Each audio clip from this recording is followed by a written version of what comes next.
2022 жылдын 22 мартында мамлекеттик тилде окулган мыкты лекция, мыкты практикалык сабак сынагынын алкагында тарых жана чөлкөм таануу факультетинин ага окутуучусу Айпери Шаршембек кызы орто кылымдагы жапон маданияты темасында сабак өттү.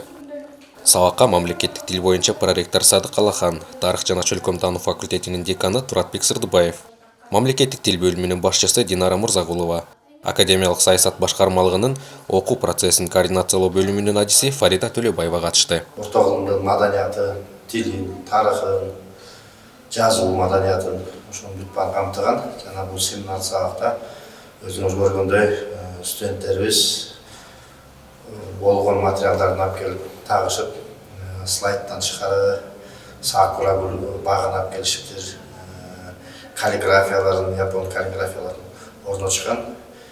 Анан бул кыргыз тилинде өтүлгөндүктөн, кыргыз группаларга өтүлүп аткандыктан ойлойбуз ушундай эле көптөгөн сабактар өтүлүп турса жана материалдар кыргыз тилинде көбүрөөк адабияттар чыгып турса жакшы болот эле деп.